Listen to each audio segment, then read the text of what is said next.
और मैं हरे कृष्णा। भगवत वाणी भगवत गीता महाग्रंथ की जय। उपस्थित सभी भक्त वृंद को, participants of secrets of Bhagavad Gita revealed में मैं अर्चना तांगरी आप सभी का बहुत बहुत स्वागत करती हूँ, अभिनंदन करती हूँ। और बहुत ही मुझे खुशी है कि आप सभी ने ये पाठ जो बहुत ही मुश्किल भी है और बहुत ही आसान भी, भगवत भक्ति का, उसको चुना और इस सत्र में आने के लिए समय निकाला। प्रार्थनाओं के साथ हम अपने सत्र का शुरुआत करेंगे। उससे पहले मैं ये बता दूं कि ये एक इंट्रोडक्टरी हमारा सेशन रहेगा। मैं अपने बारे में आपको बताऊंगी और आप अपने बारे में बताएंगे और भगवत गीता जी का हम इंट्रोडक्शन करेंगे। मैं देख नहीं पा रही हूँ, सभी पार्टिसिपेंट्स अपना अपना वीडियो ऑन रखें तो बहुत अच्छा रहेगा। वीडियो ऑन कीजिए। हरे कृष्णा। सभी पार्टिसिपेंट्स वीडियो ऑन रखिए ताकि मैं देख पाऊं आप सभी को।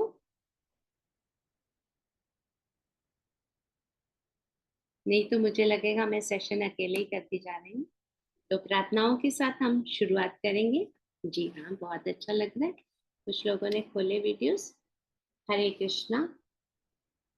भगवान की प्रार्थना के साथ हम सेशन की शुरुआत करेंगे। ओम नमो भगवते वासुदेवाय। ओम नमो भगवते वासुदेवाय। ओम नमो भगवते वासुदेवाय। ओम अज्ञानतिमिरान्धस्य ज्ञानाञ्जनशलाकया चक्षुरुन्मिलितं येन तस्मै श्रीगुरवे नमः। नीलाचल निवासाय नित्याय परमात्मने बलभद्र सुभद्राभ्याम जगन्नाथाय ते नमः।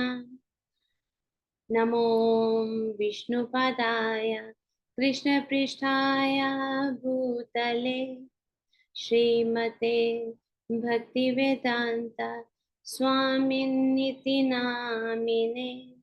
नमस्ते सारस्वती देवे गौरवाणी प्रचारिणे निर्विशेषा शून्यवादी पाश्चात्य देशतारिणे।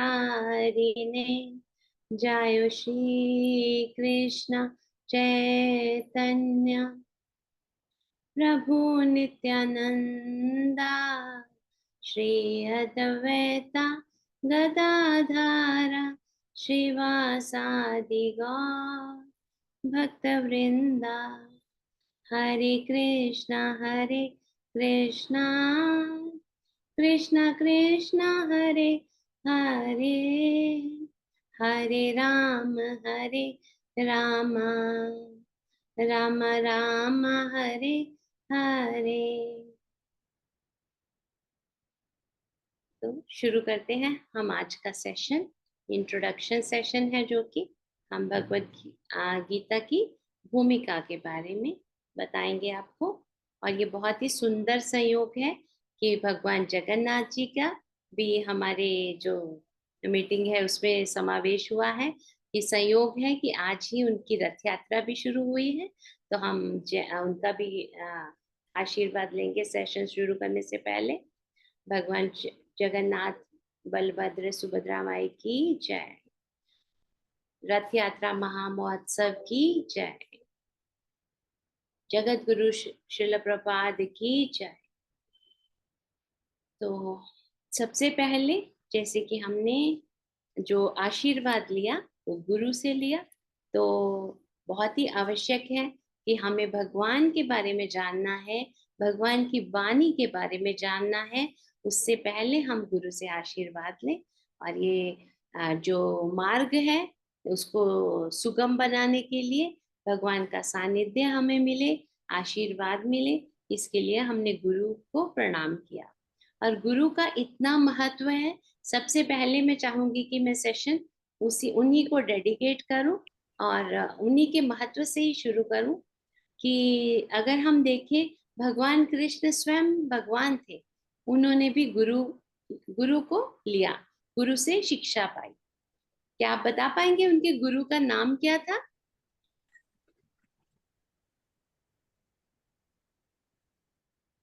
श्री कृष्ण संदीप के गुरु का नाम? संदीपन मुनि, हरे कृष्ण। संदीपनी मुनि। ठीक है, बहुत अच्छे। और उनके संदीपनी मुनि के आश्रम का क्या नाम था?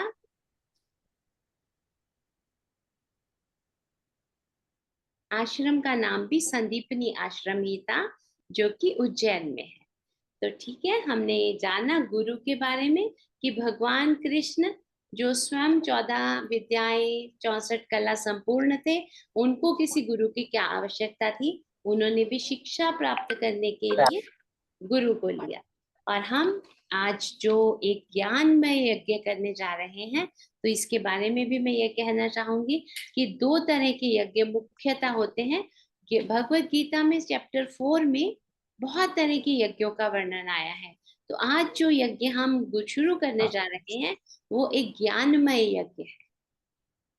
तो जैसे कि हम जानते हैं कि एक तो द्रव्यमय यज्ञ होता है, जिसमें कि बहुत सारी वस्तुओं की आवश्यकता होती है, और एक ज्ञानमय यज्ञ होता है जो हम शुरू करने जा रहे हैं। ज्ञानमय यज्ञ में हम भगवत गीता के ज्ञान, भगवत गीता के रहस्यों को जानेंगे। तो इस ज्ञान में यज्ञ में हमें कुछ भी बहुत ज्यादा नहीं चाहिए। देखिए, द्रव्य में यज्ञ करते हैं जो, तो उसमें कितना वस्तु की आवश्यकता होती है। जैसे कि हमें हवन कुंड चाहिए, सामग्री चाहिए, धन की आवश्यकता होगी, समय भी चाहिए, स्थान भी चाहिए। और वो अखंड होता है, उसमें बीच में रुक नहीं सकते। और धन की आवश्यकता तो हमेशा ही रहती है, क्योंकि ये द्रव्य में यज्ञ है। द्रव्य का मतलब ही है धन।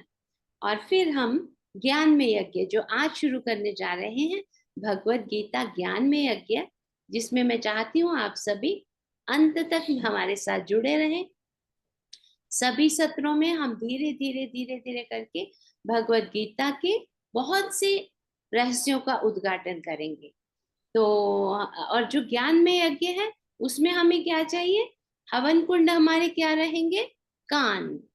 केवल श्रवणम करना है। और क्या चाहिए? कान तो हमारे पास है ही। एक वक्ता चाहिए और एक श्रोता। एक भी श्रोता होगा तो उसके लिए बहुत बड़ी बात है कि वो सुने, क्योंकि ये ज्ञान इतना दिव्य ज्ञान है कि जिसको भी मिला वो भव सागर से पार हो जाता है। तो ये ज्ञान में यज्ञ की शुरुआत आज हम करने जा रहे हैं, जिसमें बहुत अधिक कुछ हमें नहीं चाहिए। केवल आपका समय चाहिए, और एक बोलने वाला, एक सुनने वाला, और एक श्रवणम करने के लिए कान। तो भगवत गीता, श्रीमद् भगवत गीता जी के बारे में तो इंट्रोडक्शन मैं दूंगी ही। उससे पहले मेरी इंट्रोडक्शन, मैं अर्चना टांगरी हूँ, और मैं अपने ये जो नरसिम्हा गिरधारी टेम्पल है, जिन्होंने इस सत्र का आयोजन किया है, उनके साथ में 7 वर्ष से, ऑलमोस्ट 7 वर्ष से जुड़ी हूँ। मेरे पति एक प्राइवेट कंपनी में कार्यरत हैं। मेरे 2 सुपुत्र हैं, जो, और एक सुपुत्री है जो बहू है मेरी। और सभी बच्चे अपने अपने बहुत वेल सेटल्ड हैं, और बहुत सहयोग करते हैं मेरे साथ।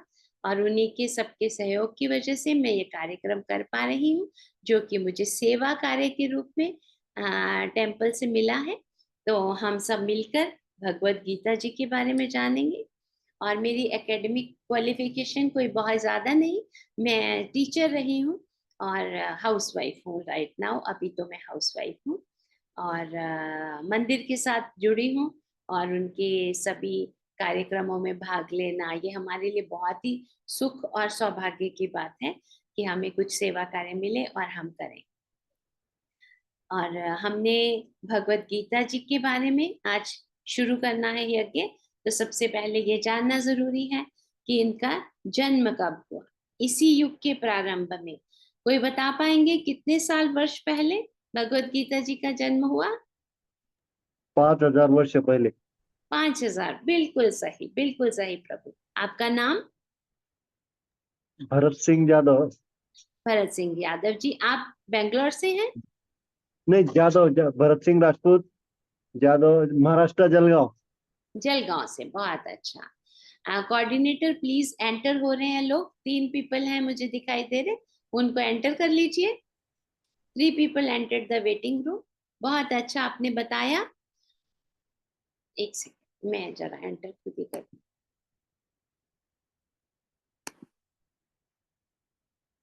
एडमिट नहीं कर रहा है कोई, शायद को होस्ट बना दीजिए माता जी, दो लोगों को, एंटर नहीं हो पा रहे हैं लोग। तो ये मैं बता रही थी कि भगवत गीता का जन्म 5000 वर्ष पूर्व हुआ, शुक्ल पक्ष की एकादशी के दिन सुनाई गई। और ये कहाँ हुआ ये तो आप सभी जानते हैं, ये धर्म क्षेत्र कुरुक्षेत्र के मैदान में महाभारत के युद्ध में हुआ। महाभारत के भीष्म पर्व में इसका वर्णन आता है। और हम ये भी जानते हैं कि एक डायलॉग फॉर्म में है। ये कृष्ण और अर्जुन के बीच में संवाद के रूप में हुआ। और ये संवाद कृष्ण और अर्जुन भगवान नर और नारायण के बीच में हुआ, क्योंकि उस समय जो नर रूप में अर्जुन थे वो बहुत ही बिविल्डर्ड थे, वो बहुत ही कंफ्यूज्ड थे। उनकी स्थिति बिल्कुल हमारी तरह थी, जैसे आज का जो मानव है, आज की जो दुनिया है, उसमें हम सभी कितनी तरह से फंसे हुए हैं, ये हम सभी जानते हैं। माया के संसर्ग में जब हम जन्म जन्म से 84 लाख योनियों से इस माया के संसर्ग में हम आ रहे हैं, तो हमारी जो चेतना है बिल्कुल कलुषित हो जाती है। तो उस वजह से हम समझ नहीं पाते हैं ज्ञान क्या है, अज्ञान क्या है, भगवत गीता क्या है। तो इसी को हटाने के लिए, इस माया के पर्दे को, कलमश को हटाने के लिए भगवान ने ये ज्ञान अर्जुन को दिया। और इससे पहले भगवान ने ये ज्ञान विवस्वान को दिया, लाखों वर्ष पूर्व सूर्य देव को ये ज्ञान दिया। और फिर सूर्य देव से मनु को, मनु से इक्ष्वाकु को ये ज्ञान प्राप्त हुआ। तो ये मैं बताना चाह रही हूँ कि ये ज्ञान जो हम आज चर्चा कर रहे हैं, ये आज की जरूरत है, प्रासंगिक है, मगर ये ज्ञान लाखों करोड़ों वर्ष पुराना है, पुरातन है।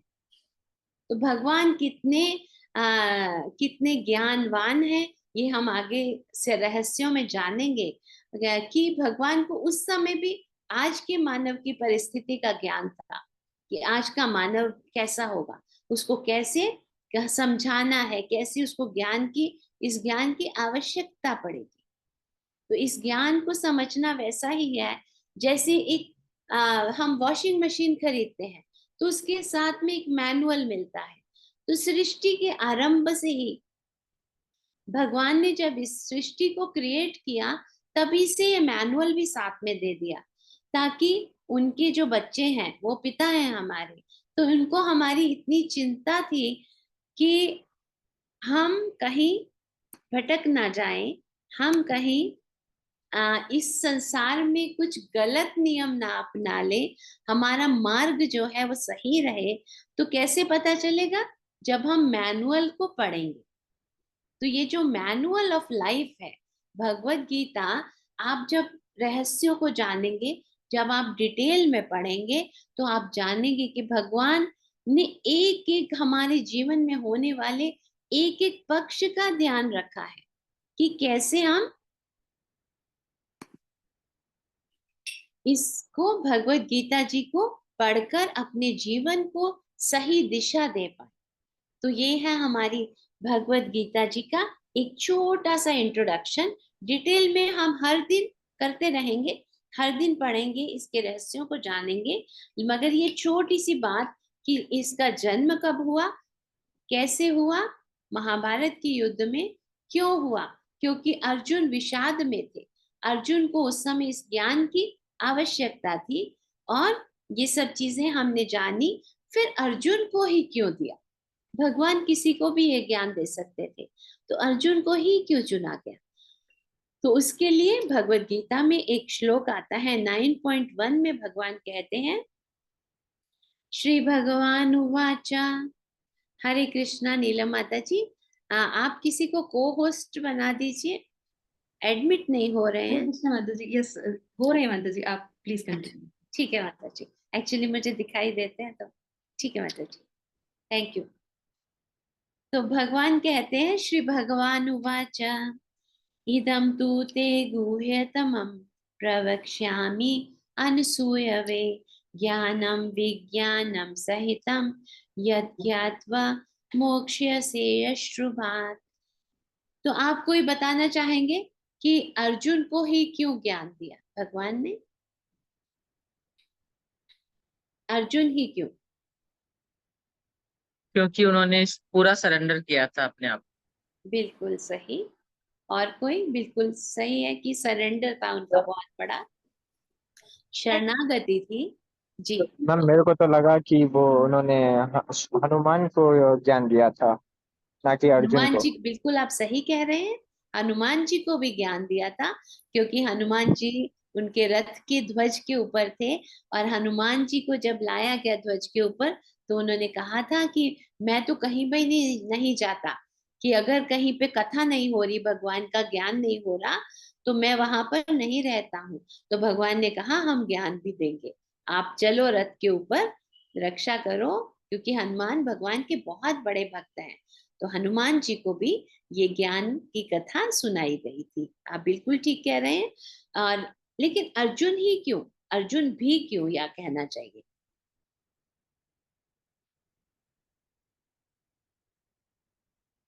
तो ये जो श्लोक हमने पढ़ा, इसमें कहते हैं कि श्री भगवान ने कहा कि हे अर्जुन, क्योंकि तुम मुझसे ईर्ष्या नहीं करते।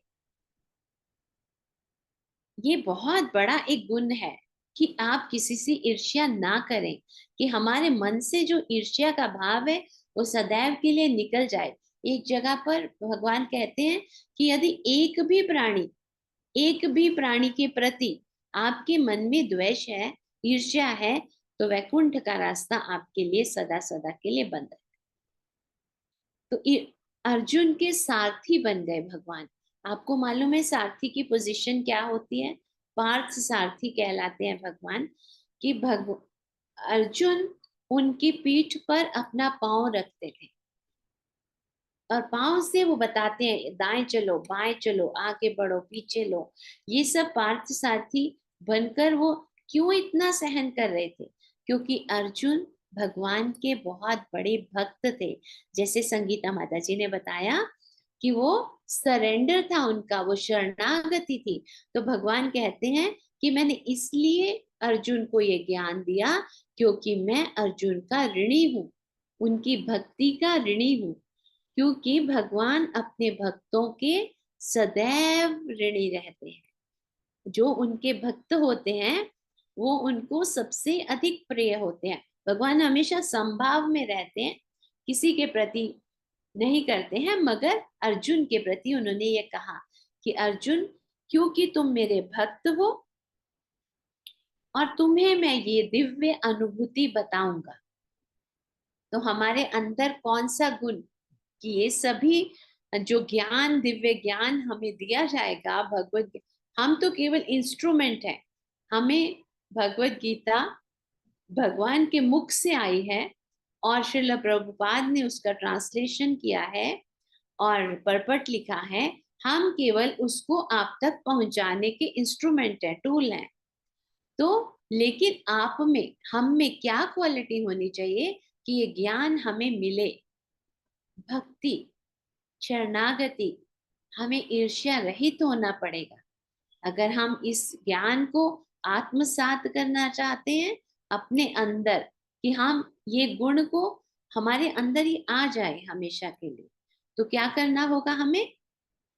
हमें आत्मसात करना होगा, ईर्ष्या रहित रहना होगा, भक्त बनना होगा भगवान का सखा रूप में। भगवान को विभिन्न रूप से आप प्रेम कर सकते हैं, एक सखा के रूप में, पिता के रूप में, पुत्र के रूप में, प्रेमी के रूप में। आप किसी भी रूप में भगवान को प्रेम कीजिए, भगवान को आपका प्रेम चाहिए। और रेसिप्रोकेशन है, भगवान को ही आपका प्रेम चाहिए ऐसा नहीं है, आपको भी भगवान का प्रेम चाहिए। ये सब जो आप क्लास में आए हैं, तो आपका पर्पस क्या है? आप बताइए इस क्लास में आने का आपका पर्पस क्या है? हरे कृष्णा, अनम्यूट कीजिए और एक एक करके बताइए। हरे कृष्णा। यस। ये सेशन में आने का ये है कि जो अभी पूरा जीवन में जो ट्रैफिक जाम हो गया है माइंड में, तो वो ट्रैफिक जाम कैसा दूर हो और उसमें कैसा रास्ता निकाले, इसके लिए हम आए हुए हैं। बिल्कुल सही आपने कहा, ये ट्रैफिक जैम को हटाने की ही विधि है भगवत गीता। तो इस ट्रैफिक जैम को भरत सिंह यादव जी ही क्लियर करेंगे कि बाकी सब भी करेंगे? हरे कृष्णा। सभी की कोशिश होनी चाहिए और सभी की इच्छा होनी चाहिए। जी जी जी नंदिनी, तो यही चीज मैं बोलना चाहूंगी कि सभी लोग अपने व्यूज शेयर कीजिए ताकि हमें पता चले कि आपकी अपेक्षाएं क्या हैं इस सेशन से, आप क्या आशा लेकर आए हैं, आप किस तरह के भक्त हैं। क्योंकि जो भी यहाँ पर आया है वो कोई ना कोई आशा अपेक्षा अवश्य लेकर आया है। करेक्ट? हरे हरे कृष्ण माता जी। यस। हाँ, हम मैं यह सेशन अटेंड करी हूँ क्योंकि मैं भी ना जनवरी से भगवत गीता पढ़ना शुरू की हूँ। तो बहुत मुझे अच्छा। कुछ ज्यादा समझता नहीं है उनके श्लोक, मतलब, और फिर मैं अभी पढ़ूंगी ना एक दिन तो मैं दूसरे दिन भूल जाऊँ। तो उसको अच्छे से समझने के लिए मैं आपका सेशन अटेंड करी। बिल्कुल ठीक कहा आपने। भगवत गीता का ज्ञान जो है इसको गुह्यतमम ज्ञान कहा गया है, दिव्य ज्ञान। ये पहले केवल राज ऋषियों को दिया जाता था, राजा लोग को, ताकि वो राजपाट को अच्छे से चला सके। लेकिन ये कृपा है हमारी श्रील प्रभुपाद की कि उन्होंने इसको इजी कर दिया है। और जब हम गुरु शिष्य परंपरा के द्वारा, ये ज्ञान ऐसा ज्ञान नहीं है कि पीएचडी एमए या बीए ग्रेजुएशन आपने कर लिया, कॉलेज गए और पढ़ाई कर ली, लेकिन ये ज्ञान थोड़ा अलग है। ये ज्ञान गुरु शिष्य परंपरा के द्वारा ही आप तक आना चाहिए। और ये स्क्रिप्चर जो है ऑथेंटिक होना चाहिए। आजकल इतनी तरह का भगवत गीता का टीका आने लगी है कि आप हैरान रह जाएंगे। सभी लोग लेखक अपने अपने मन के अनुसार उसको बना रहे हैं। आपको जो ये भगवत गीता हम लोग लेते हैं, हम लोग मध्वा मध्वा गौड़ीय संप्रदाय को बिलोंग करते हैं। तो उसमें प्रभुपाद ने श्रीमद् भगवत गीता यथारूप, यथारूप मतलब एज इट इज, जैसे भगवान ने बताई अर्जुन को, संजय ने आगे बताई धृतराष्ट्र जी को, उसी तरह से इसमें उन्होंने अंकित की है। तो आपके पहले तो जो स्क्रिप्चर है वो ऑथेंटिक होना चाहिए, वो सही होना चाहिए। आपको ज्ञान का माध्यम केवल स्क्रिप्चर लेने चाहिए, या तो वो भगवत गीता हो या श्रीमद् भागवतम हो, और गुरु शिष्य परंपरा से वो आना चाहिए। जैसे श्रील प्रभुपाद, जो कि हम लोग मध्वा गौड़ीय परंपरा से आते हैं और इसके आचार्य का है मध्वाचार्य जी। तो श्रील प्रभुपाद 32वें स्थान पर उनका पद आता है। श्री कृष्ण से ये परंपरा शुरू होती है। जो परंपरा ही श्री कृष्ण से शुरू हो रही है, अगर आप भगवत गीता खोलेंगे तो इसके पृष्ठ पर पूरी परंपरा के पूरे सभी आचार्यों का नाम आएगा। तो आप कोशिश कीजिए कि आपके पास भगवत गीता आपके हाथ में रहनी चाहिए, ताकि जब भी हम कोई श्लोक या कुछ भी पढ़ें तो आप उसको रेफर कर सकते हैं उस पेज नंबर को। करेक्ट? तो ये हो गई हमारी कहानी हमारे स्क्रिप्चर्स के बारे में। तो एक छोटी सी मुझे स्टोरी याद आ रही है, वो मैं शेयर करना चाहूंगी कि एक बुढ़िया माँ थी, उनका एक बेटा था। तो वो आजीविका के लिए बाहर देश जाते हैं, जैसे सभी बच्चे जाते हैं, तो वो भी जाता है। तो पीछे से बुढ़िया माँ को वो कुछ पैसा देकर जाता है, क्योंकि अर्थ तो हमेशा नहीं तो वो नहीं डालते। हरे कृष्णा, तो वो कुछ पैसा धन देकर जाता है, मगर बुढ़िया माँ का कुछ समय के पश्चात वो धन समाप्त हो जाता है। फिर बुढ़िया माँ कुछ मांग कर इधर उधर से खाना खाती है। तो एक बार उनके परिचित उनके घर आते हैं, तो वो पूछते हैं कि माता जी आपका बेटा क्या आपको धन नहीं देता? तो वो बुढ़िया माँ कहती है नहीं, धन तो नहीं भेजता, मगर हाँ कुछ ये लाल नीले हरे वो कागज भेजता रहता है। तो वो कहता है, वो जो परिचित है दिखाइए हमको वो जो पेपर है, मैं देखना चाहूंगा। तो बुढ़िया माँ जब वो पेपर दिखाती हैं तो वो देखते हैं कि वो डिमांड ड्राफ्ट है, वो धन है। मगर बुढ़िया क्योंकि अज्ञान में थी, अंधकार में थी, उनको कोई बताने वाला नहीं था, तो उनको मालूम ही नहीं था कि ये धन है। तो हम भी उसी अज्ञान में जी रहे हैं। हमारे गुरुओं ने, हमारे ये परंपरा ने हमें इतने अच्छे स्क्रिप्चर्स दिए हैं, मगर हम अज्ञान में जी रहे हैं।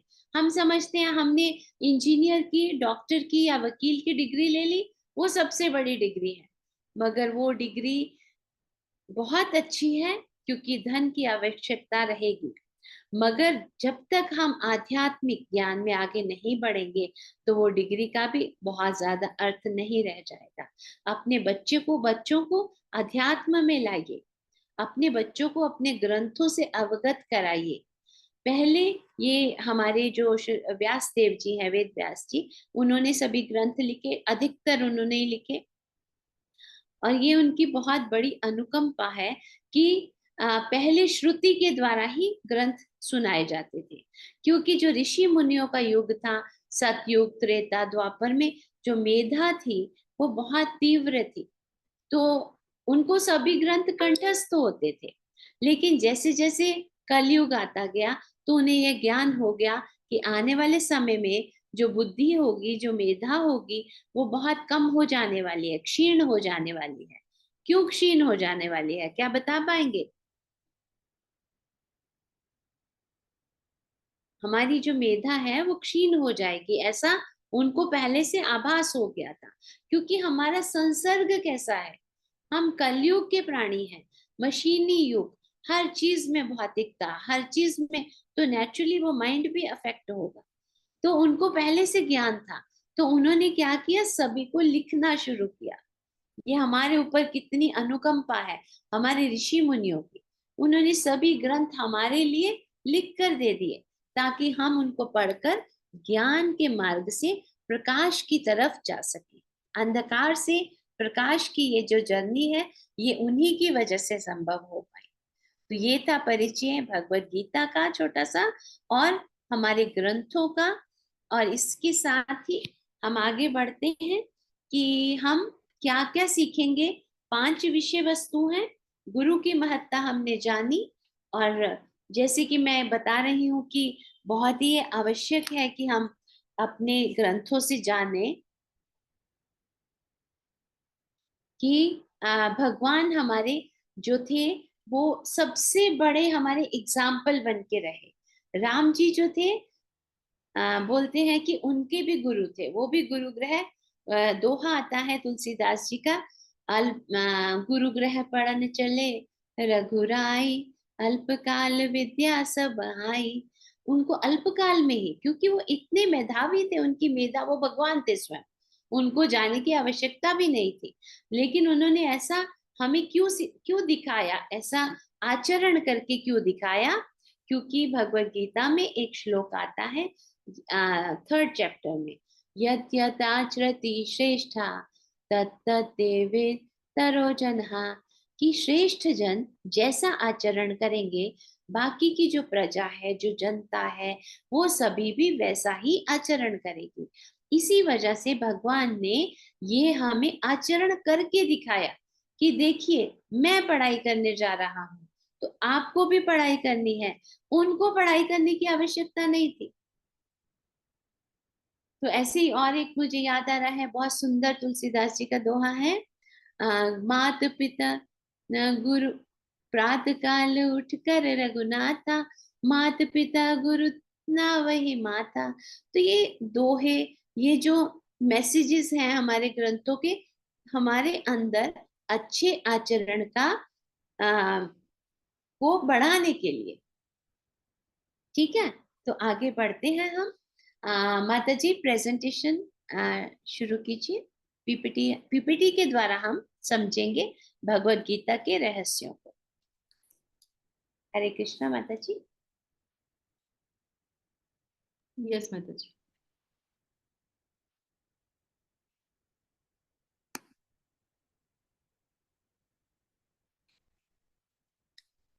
हरे कृष्णा।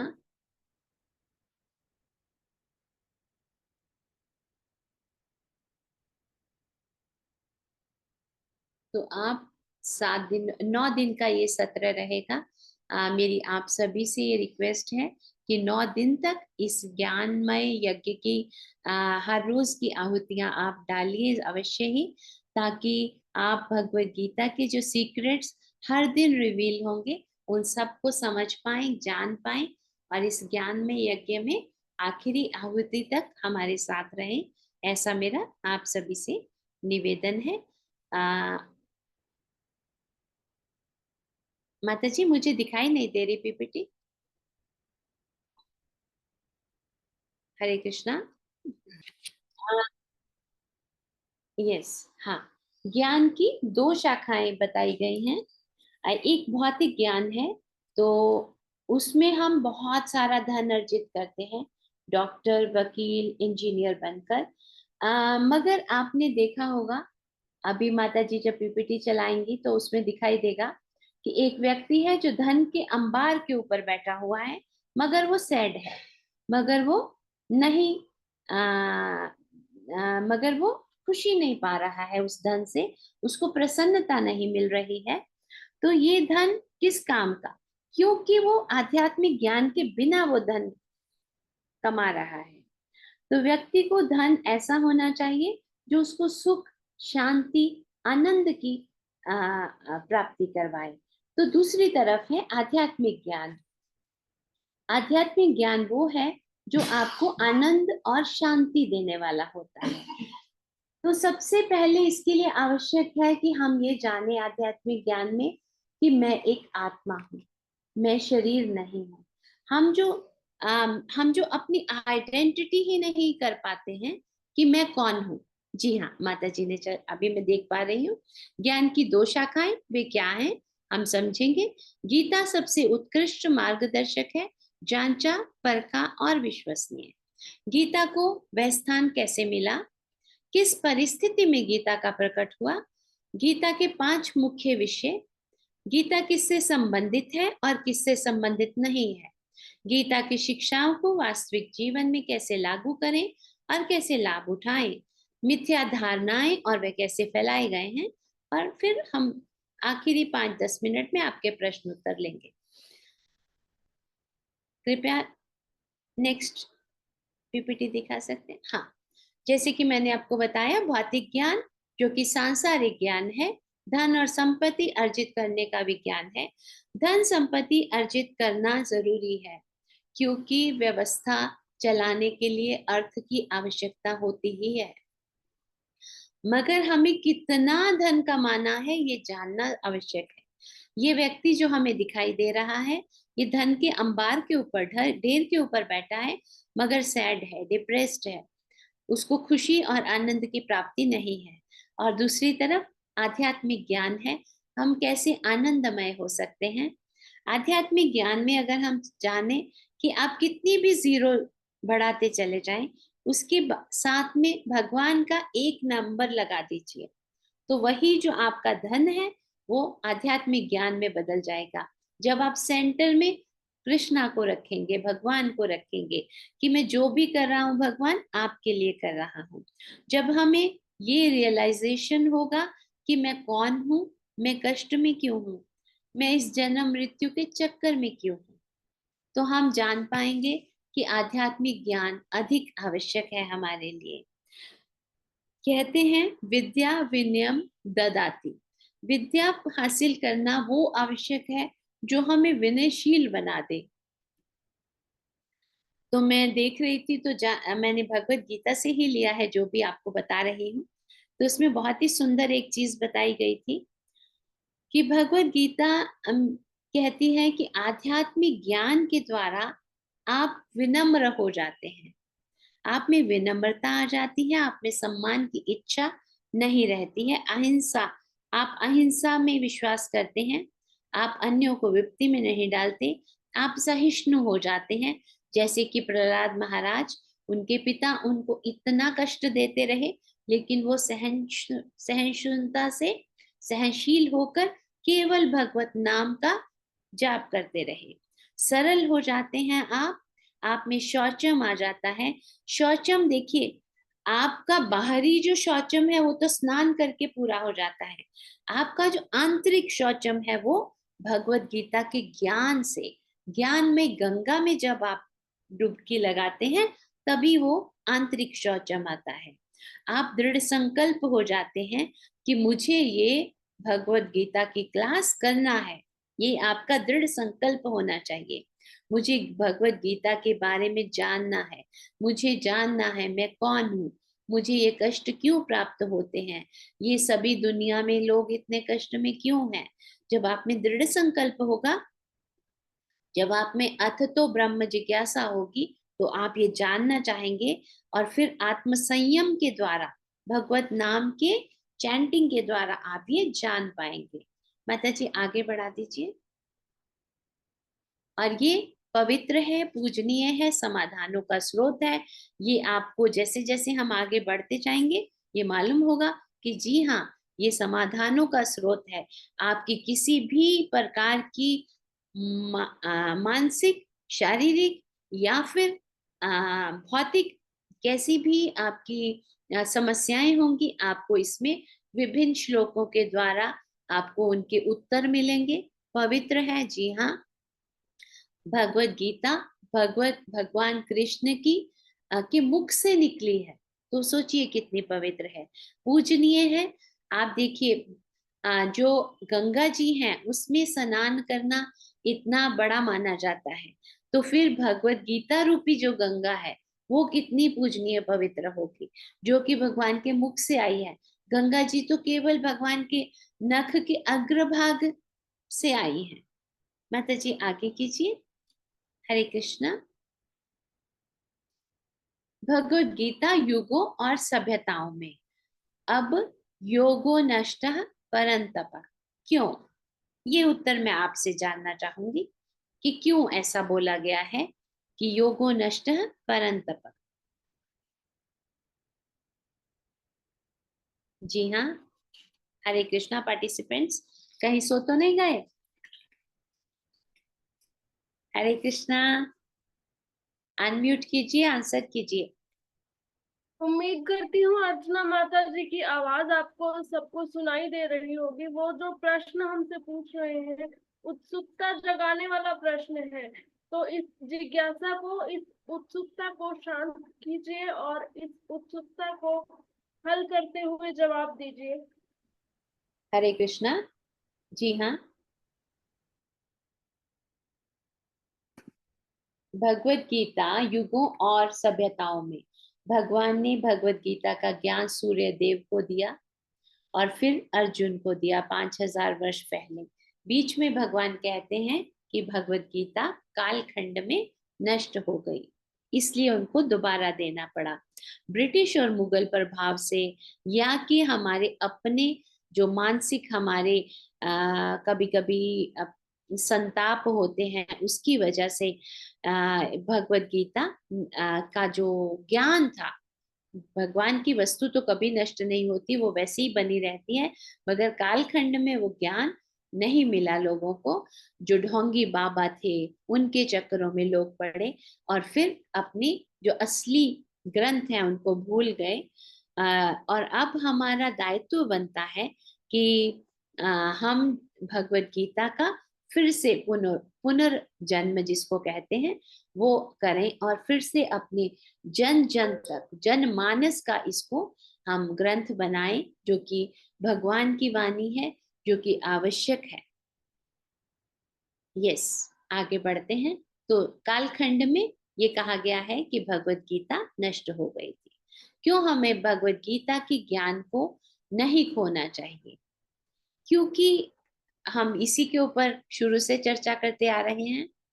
आप बताना चाहेंगे कि आप क्या समझते हैं कि क्यों हमें भगवत गीता के ज्ञान को नहीं खोना चाहिए और क्यों हमें इस मैनुअल को पढ़ना चाहिए? अनम्यूट देखिए कीजिए और जवाब दीजिए। देखिए इंटरैक्टिव होगा सेशन, आपको भी अच्छा लगेगा, हमें भी अच्छा लगेगा। हरे कृष्णा माता जी। ऐसे लगता है कि मानव जीवन का आधार ही है गीता। जी। आधार है संगीता माता जी, बिल्कुल सही कहा आपने। मानव जीवन का आधार है भगवत गीता। तो इस ज्ञान को, इस भगवत गीता को, भगवत वाणी को, भगवान के प्रेम संदेश को, हमारे माता पिता जब हमें कोई बात समझाते हैं, वो क्यों समझाते हैं? हमारी भलाई के लिए। तो भगवान ये जो हमें प्रेम संदेश दे रहे हैं, लव लेटर आप बोल सकते हैं इसको, इसलिए दे रहे हैं कि वो चाहते हैं कि मेरे बच्चे बहुत अच्छे से यहाँ पर धराधाम में रहें। तो बताइए, और कोई बताना चाहेंगे? हरे कृष्णा। यस। ये जो गीता का जो भगवत गीता का जो मार्गदर्शन है, ये जो अपन जो पृथ्वी पर आए हुए हैं, ये जो अर्थ पर आए हुए हैं, इसका लक्ष्य क्या है, मैं कौन हूँ, ये जानने के लिए बार बार वो पैर समर्पित भाव से उसे आत्मसात किया जाए। बिल्कुल बिल्कुल सही कहा आपने कि हमें आत्मसात करना है भगवान के दिए हुए संदेश को। ये तो हम सभी जानते हैं प्रभु जी, लेकिन वो कर तो नहीं पा रहे हैं। हम इतना माया में, इस भौतिक संसार में सभी लोग उलझे हुए हैं। तो इस गीता क्लास के माध्यम से सीखना ये है कि हम क्यों नहीं कर पा रहे हैं, कैसे इसको हम करेंगे। ये सभी जानते हैं। जो आपने बताया, सभी के मंदिर में भगवत गीता जी को कपड़ा पहनाकर रेड कलर का रखा गया है। रोज उनको प्रणाम भी करते हैं। ये भी मालूम है कि ये बहुत पूजनीय है, पवित्र है। मगर ये नहीं पता है कि इनके जो संदेश हैं, ईर्ष्या नहीं करना है, ये जो 5 विकार हैं हमारे अंदर, वो नहीं करने, हम तो नहीं ले पा रहे हैं ना उसको। तो कैसे हम अध्यात्म में ऊपर जाएं, और कैसे हम जो भौतिक हमारा नेचर है, भौतिक प्रकृति में नीचे हो जाएं, ये कैसे बैलेंस कर पाएंगे? हम आज की डेट में पूरी तरह से जो भौतिकता है, जो मटेरियल वर्ल्ड है, जो मटेरियल नेचर है, उसने हमें पूरी तरह से जकड़ा हुआ है। आप एग्री करते हैं, नहीं करते? जी हरे माता जी। कृष्ण जी। यस। पर माता जी, जैसे जैसे हम भगवान को बराबर। प्रेम करेंगे तो वो हमसे शायद छूटता चला जाएगा, भौतिकता जो। हाँ, यही यही भगवत गीता के सीक्रेट्स हमें जानने हैं आने आने वाले 7-8 सत्रों में, कि जैसे जैसे हम अध्यात्म में डूबते चले जाएंगे, अध्यात्म में आगे बढ़ते चले जाएंगे, हमारा जो भौतिकता है वो अपने आप ही कम होती चली जाएगी। मार्ग मालूम है सबको, लेकिन लेना कैसे है, उसको आत्मसात कैसे करना है, वो इम्पोर्टेंट है। एक जगह पर श्रील प्रभुपाद कहते हैं, जो जो भक्त भगवान के विषयों में अधिकाधिक लीन रहता है, त्यों त्यों वह आत्म प्रकाशित होता जाता है। तो ये आत्म प्रकाश की विधि जो है, वो कैसे आएगी? जब हम अपना टेस्ट हायर करेंगे, बोलते हैं हायर टेस्ट। जब अपने टेस्ट को हायर कर लेंगे, उच्च करेंगे, तभी नीचे के जो टेस्ट होंगे वो हमें फीके लगने लगेंगे। करेक्ट? तो ये बिल्कुल सही है कि हर किसी के लिए उत्कृष्ट मार्गदर्शक है। मगर इस उत्कृष्ट मार्गदर्शक को, क्योंकि इसके जो नियम हैं, उनके नियमों को अपने जीवन में लेने के लिए हमें बहुत कड़ी मेहनत करनी पड़ेगी। कड़ी मेहनत अगर कहें तो धर्म के जो नियम है, धर्म क्या है? अगर हम शास्त्र से प्रेरित होकर कर रहे हैं कार्य, अपने शास्त्र के अकॉर्डिंगली हमारे जीवन आचार है, तो वो धर्म है। और यदि हम शास्त्र के अकॉर्डिंगली नहीं चल रहे हैं, तो वो धर्म नहीं है। तो अगर हम अपने धर्म में, धर्म के कहते हैं 4 पाए होते हैं। ठीक है, कोई बता पाएंगे धर्म के 4 पाए कौन से होते हैं? आने वाले सत्रों में हम ये सभी चीजें जानेंगे, कैसे प्रभुपाद ने हमारे लिए प्रिंसिपल्स बनाए कि हम इजीली इस सब को अपने अंदर आत्मसात कर पाए, ले पाए। तो हम आगे बढ़ते हैं माता जी।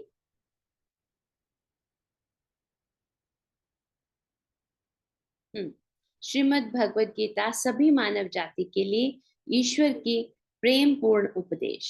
तो यही इसमें भी बताया गया है कि कैसे हम एक एक चीज के बारे में जानेंगे कि ईश्वर तो परम नियंता, तो उनके बारे में, ईश्वर के बारे में जानेंगे।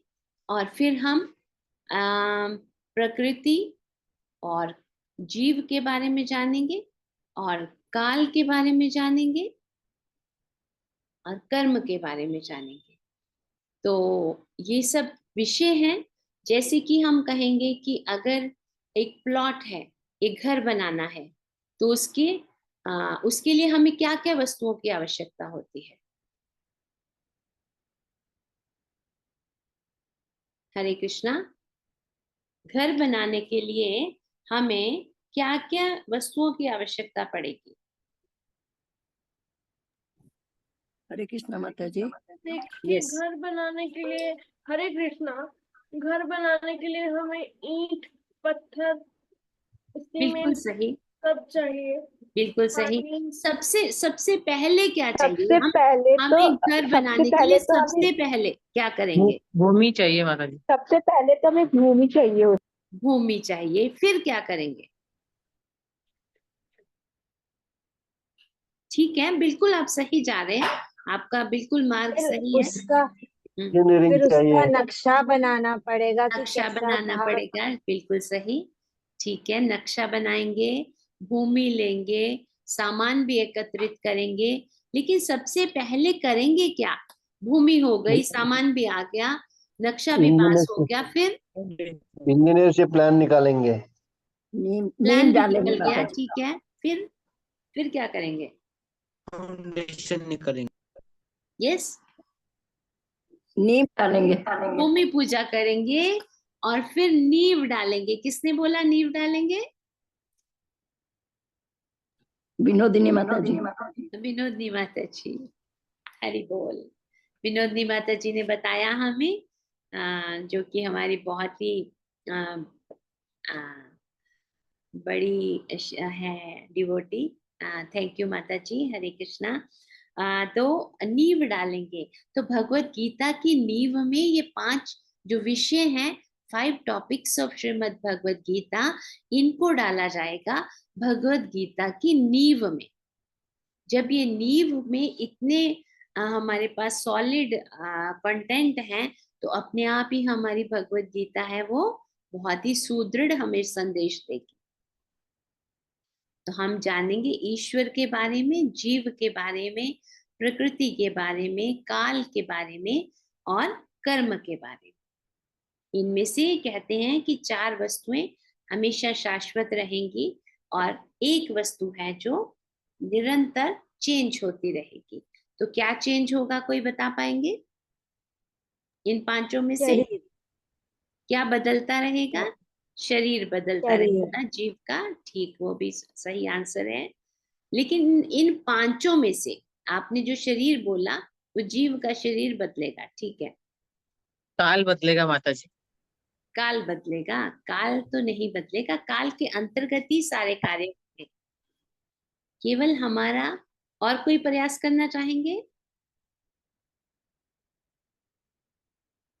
काल तो ऐसी वस्तु है कि एक क्षण भी लाखों करोड़ों, जो आप भौतिक जगत में इतना अधिक रहते हैं, लाखों करोड़ों भी कमाकर आप काल का एक क्षण भी खरीद नहीं सकते।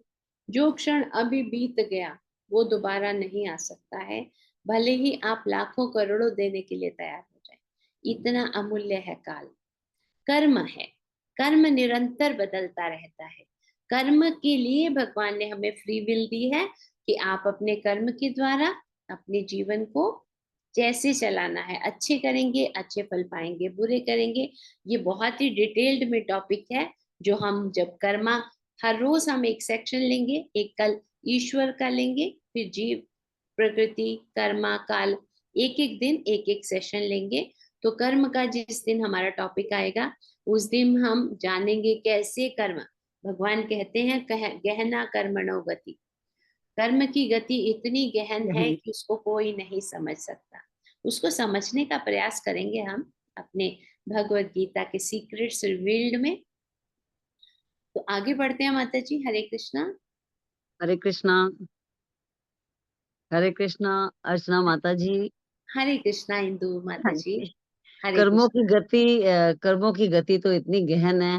वो कहते हैं कि एक क्षण में किया हुआ कर्म हमें कई जन्मों तक भी हमें भुगतना होता है। और भीष्म पितामह का एग्जाम्पल दिया गया है गीता जी में जी कि कैसे उन्होंने 100 जन्म तक तो गए, कोई पाप नहीं किया, लेकिन उससे पीछे वाले एक जन्म में उन्होंने छोटा सा एक कोई हम इसको डिटेल में पढ़ेंगे माता जी हाँ जब हम कर्म का सेक्शन करेंगे ना। जी जी पूरा दिन, उस दिन पूरा सेशन कर्म को ही हम डेडिकेट करेंगे। तो उस जी दिन ये भीष्म बहुत शुक्रिया। पितामह का और सारे गांधारी का सारे एग्जाम्पल्स उसमें आते हैं कि कैसे कर्मों की गति से उन्होंने पाया। बिल्कुल आप सही कह रहे हैं। और गीता को कैसे स्वीकार करें और लाभ उठाएं, ठीक वैसे ही जैसे अर्जुन ने स्वीकार किया। तो अर्जुन ने कैसे स्वीकार किया? अर्जुन ने हाँ बताइए माता जी। अर्जुन ने अर्जुन इतने योद्धा थे, उन्होंने इतना कुछ हासिल किया हुआ था हर तरह का भौतिक, लेकिन उनको ये नहीं पता था कि मोक्ष कैसे, और ईश्वर का ज्ञान नहीं था। और क्वेश्चंस बहुत ज्यादा थे, इतने ज्यादा उनके प्रश्न थे। प्रश्नों से ही उन्होंने, भगवान ने उन्हीं को रिप्रेजेंटेटिव बनाया। और इतने देखो 18 अध्याय बन गए जी उनके माता प्रश्नों जी, में। 18 अध्याय 700 श्लोक में आप सही कह रहे हैं माता जी। वो 700 प्रश्न श्लोक। एक्चुअली अर्जुन के नहीं थे। अर्जुन तो दिव्य चेतना थी, अर्जुन तो उनके पार्षद थे, भक्त थे। वो हमारे सवालों को भगवान के आगे रख हाँ रहे थे। हाँ जी।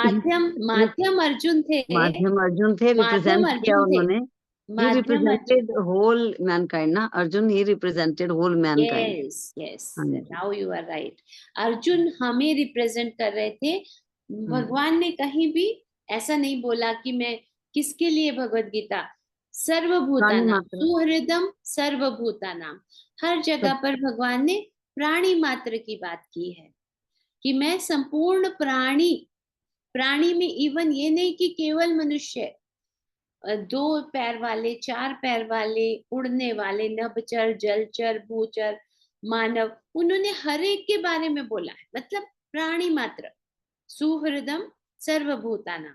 कहीं भी भगवान ऐसा नहीं बोलते कि इस पर्टिकुलर सेक्शन के लिए मैं अपना ज्ञान दे रहा हूँ। अर्जुन रिप्रेजेंट करते हैं हमको। वो तो इतनी दिव्य आत्मा थे, उनको कोई आवश्यकता थी ज्ञान की?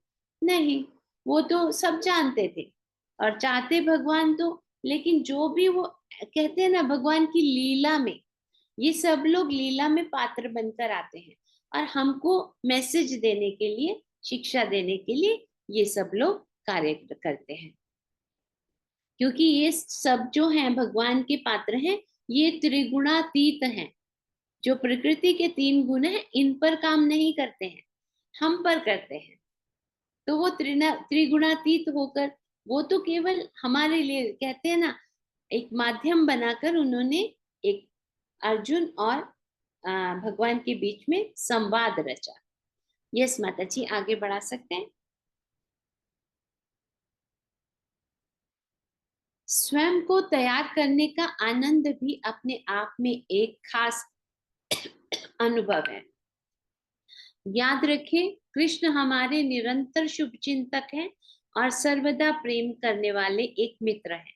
जी हाँ, ये बिल्कुल सही बात है कि आने वाले बहुत सेशंस में हम इतना कुछ जानेंगे जो आपको बहुत ही आनंद भी देगा और प्रसन्नता भी देगा कि आपने इस राह पर जो अपना कदम बढ़ाया है वो सही किया है। और याद रखें कि कृष्ण हमारे निरंतर शुभ चिंतक हैं। 3 वस्तुएं कहते हैं भगवत गीता में, वो हमेशा याद रखिए आप। कृष्ण परम नियंता है, he is the supreme controller. Krishna हमारे सदैव शुभ चिंतक हैं, जब जो कंट्रोलर है वो मेरा फ्रेंड है, वो मेरा शुभ चिंतक है, फिर भी मैं इतनी चिंता में ग्रस्त हूं। तो आप बताइए, हुई ना ये बिल्कुल पैराडॉक्स, कॉन्ट्राडिक्टरी बात। अगर भगवत गीता हमें इतना बड़ा संदेश दे रही है कि कृष्ण हमारे निरंतर शुभ चिंतक हैं, Krishna is the controller, supreme controller, और वो मेरा मित्र है और वो मेरा शुभ चिंतक है, सुहृदम सर्वभूतानां, फिर भी हम चिंता में रहते हैं, फिर भी संसार में इतनी टेंशन है, डिप्रेशन है, फिर भी इतना कुछ चल रहा है। तो इस सब के लिए कौन जिम्मेदार है? इस अंधकार के लिए कि हम ज्ञान की तरफ जाना ही नहीं चाहते, जानना ही नहीं चाहते अपने भगवान के बारे में। तो ये जो राह है बहुत ही आनंद देने वाली है, जब आपको ये ज्ञान हो जाता है कि भगवान मेरे सबसे बड़े शुभ चिंतक हैं। माता जी आगे बढ़ाएंगे। और कृष्ण और भगवत गीता के साथ हमारे संबंध को कैसे सक्रिय और प्रासंगिक बनाया जाए, हमारे अगले 5 सत्रों में भाग लेते रहिए और ये हम आपको बताएंगे। और उसके लिए ये मैं बार बार आपको बताना चाहूंगी कि हमें पोजीशन ऑफ कृष्णा पता चली, हम आगे के सत्रों में और अधिक इन सब बातों के बारे में जानेंगे, डिटेल में जानेंगे। लेकिन हमने जानना ये है कि इस नॉलेज को अप्लाई कैसे करना है, अपने लाइफ में एग्जीक्यूट कैसे करना है। सीक्रेट तो यही है ना, ज्ञान तो ओपन बुक है, this is not a closed book कि इसको किसी लॉकर में रखा गया है, सबके घरों में उपलब्ध है, ये खुली किताब है।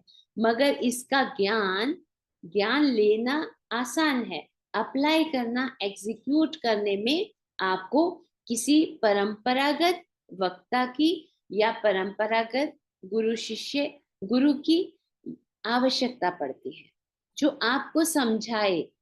वहां लिखा हुआ है सुहृदम सर्वभूतानां, आप पढ़ते हैं और आगे बढ़ जाते हैं।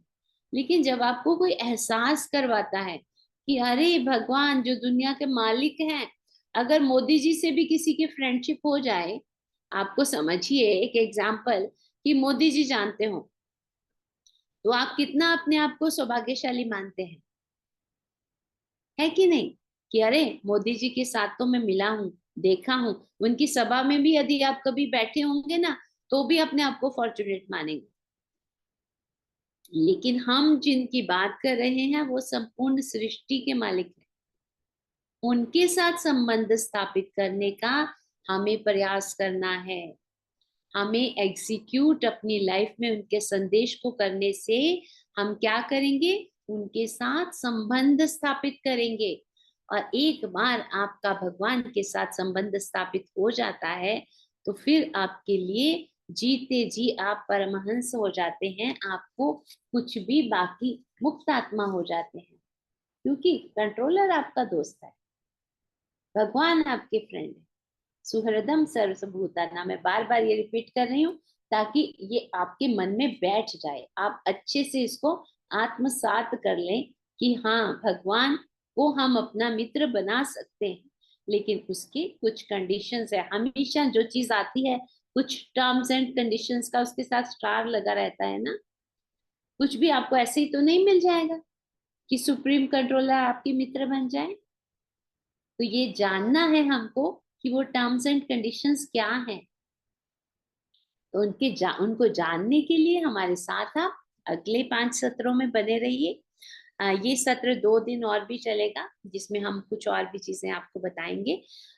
तो मैं एक छोटी सी कहानी के साथ सेशन को विराम करूंगी।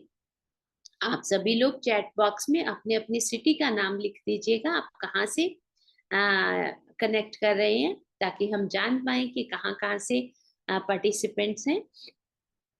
तो एक बहुत सुंदर प्योर डिवोशन की, क्योंकि हम जो यहाँ पर प्राप्त करेंगे सीक्रेट्स रिवील्ड में, वो होगी प्योर डिवोशन। क्योंकि ज्ञान तो आप कहीं से भी ले लेंगे, लेकिन जो चाहिए होगा वो चाहिए होगा डिवोशन। तो इसमें भी एक माता है एक बहुत ही साधारण घर से वो आते हैं, माँ और बेटा। तो उनके जो पति हैं वो ऋषि मुनियों के छोटे मोटे कार्य करते हैं। तो उनको जो पति हैं वो ऋषि मुनियों के संग में ही रहते हैं। तो ऐसे उनका जो संग है बहुत ही अच्छा है, ऋषि मुनियों का संग उनको मिलता है। और वो जो उनके पास लेकिन ज्यादा मीन्स नहीं है, मीन्स मतलब साधन नहीं है, सुविधाएं नहीं है।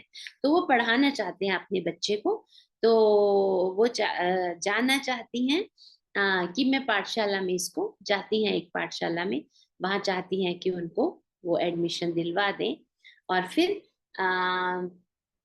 वहां पर जो पाठशाला के जो टीचर हैं वो उनको बोलते हैं हाँ ठीक है, क्योंकि उस जमाने में इतना मटेरियल डेवलपमेंट नहीं था।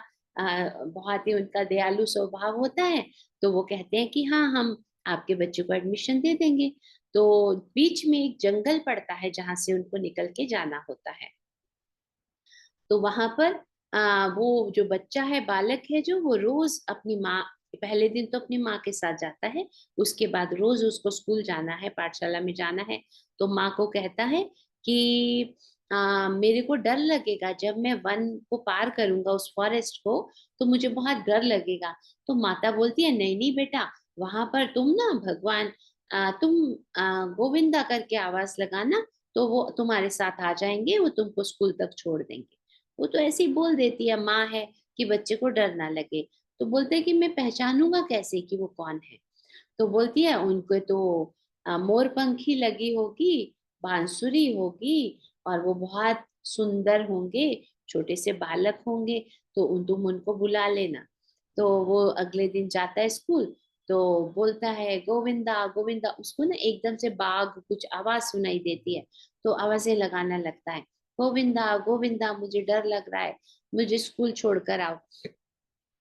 आ जाते हैं भगवान और छोड़ के आते हैं गोविंदा जी उनको। रोज का कार्य चल पड़ता है, वो उनको स्कूल छोड़ते हैं, वापस लेके आते हैं। तो एक दिन जो आचार्य हैं उनके, वो कहते हैं कि हमको, उनका जन्मदिन होता है, सभी बच्चे उनके लिए कुछ कुछ गिफ्ट लेकर जाते हैं। तो ये तो बहुत ही इनके पास ज्यादा साधारण परिवार है, ज्यादा मीन्स नहीं है, साधन नहीं है। तो वो सोचता है मैं क्या लेकर जाऊं।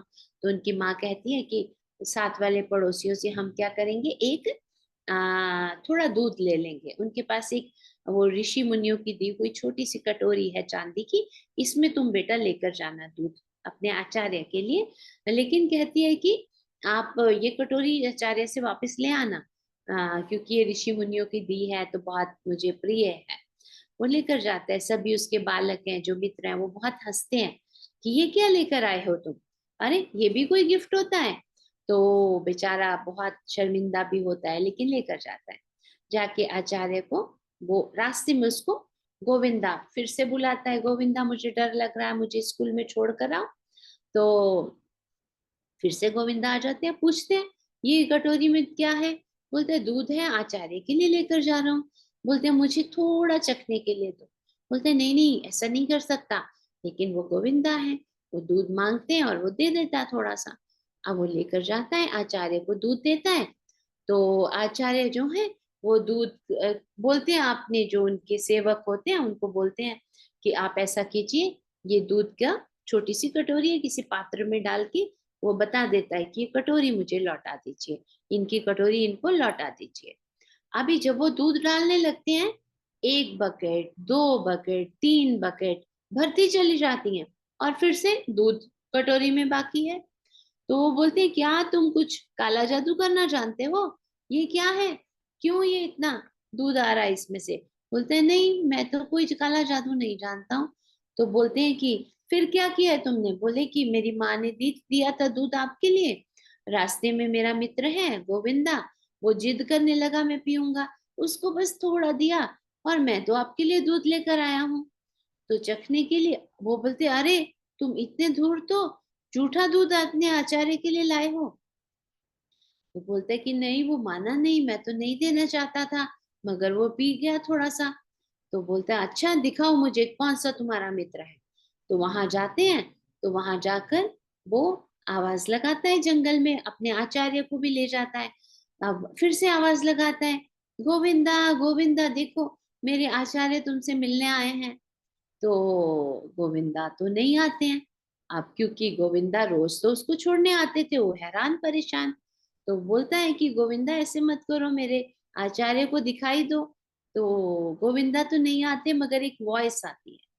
वो कहते हैं कि तुम क्योंकि निर्मल, तुम्हारा जो मन है वो शुद्ध है, निर्मल है, इसलिए मैं तुम्हें दिखाई देता हूँ। तो मैं किसी को भी जो अपवित्र मन है, यदि आपके मन में किसी प्रकार का भी ईर्ष्या, द्वेष, काम, क्रोध, लोभ, मोह, मद, मत्सर है, तो मैं उसको दिखाई नहीं दूं।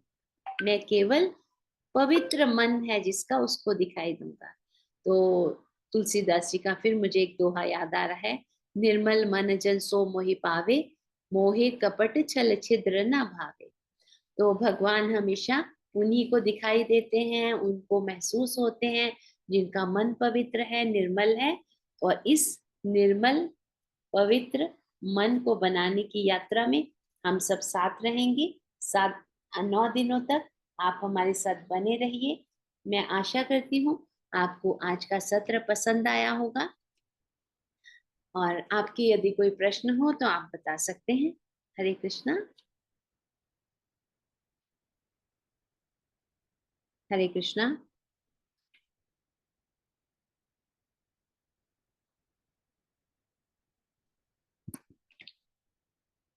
हाँ जी हरे कृष्णा। बहुत ही सभी ने अपने प्रसन्नता, अपने हाँ नंदिनी क्या बोल रहे?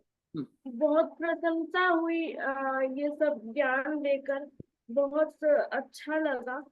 और उम्मीद करती हूँ कि भगवान की कृपा रहेगी और रोज इस ज्ञान में थोड़ा सा अपना ज्ञान वर्धन में कर पाऊंगी और इस ज्ञान गंगा में गोते लगा पाऊंगी।